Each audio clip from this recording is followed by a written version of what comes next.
Mamdani. I'm so excited to talk to you guys. Here's my question. So basically, I'm going to sit down because I have a lot of spine issues. So here's my question. So 2 years ago, I was diagnosed with 5 conditions in my spine that result in sometimes debilitating chronic pain.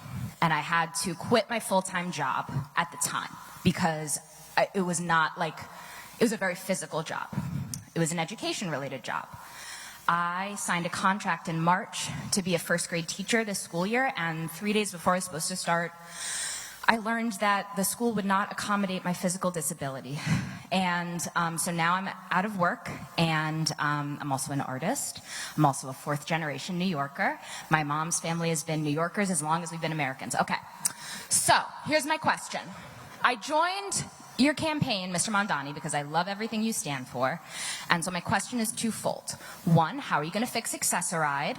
And what do you say, and what do you, Mr. Mamdani, say, given Cardi B on the stand, what do you say to men who try to make beautiful women from the Bronx be quiet? Don't.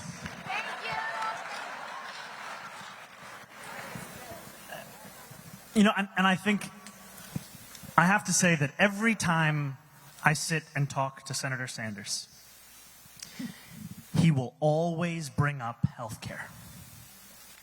He will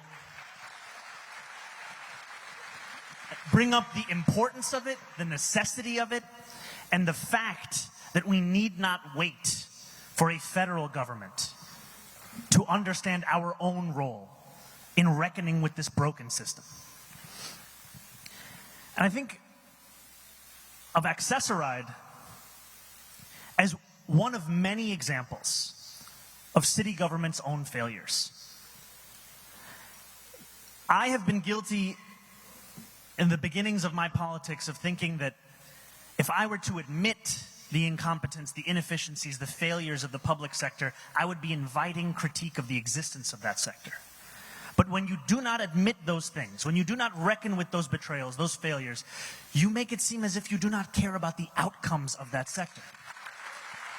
We have allowed the right wing to take language of efficiency, of fraud, of waste, of quality of life as if it is their own. It should be the cornerstones of progressive politics. And so to your point, Accessoride. We can even go further with how so many New Yorkers get around New York City. More than 1 million ride the bus. We have to reckon with the failures.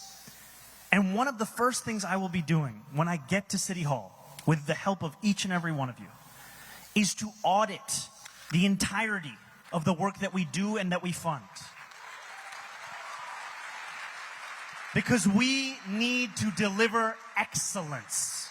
We need to ensure that public transit, that Accessoride, these are not the things that only those who cannot afford something else turn to. We need to make them so good, so reliable, so dependable, that no matter how much money is in your pocket, you say, I'm going to use this. That's what we have to do.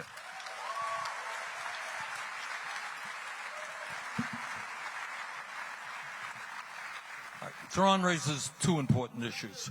Now, there are a lot of people raising their hands, all right? Please don't shout out. We'll do our best here.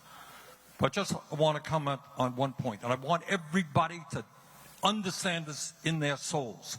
You are living in the only major country on earth that does not guarantee health care to every man, woman, and child.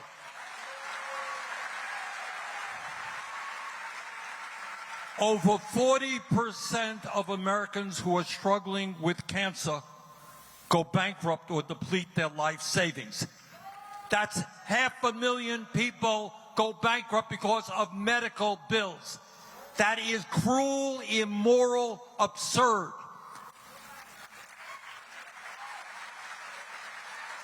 And despite all of that, we're spending, talk about efficiency, we're spending twice as much per capita on health care as the people in any other country. We should have the best gold standard healthcare system in the world, not one of the worst. So that's a fight we've got to wage and not ever give up on. All right, I see a woman right there, right in the middle, in a white blouse. Yes. Yeah, ma'am. Yes. Stand up. All right. Yes, you stand up, get a mic. Do we got her a mic?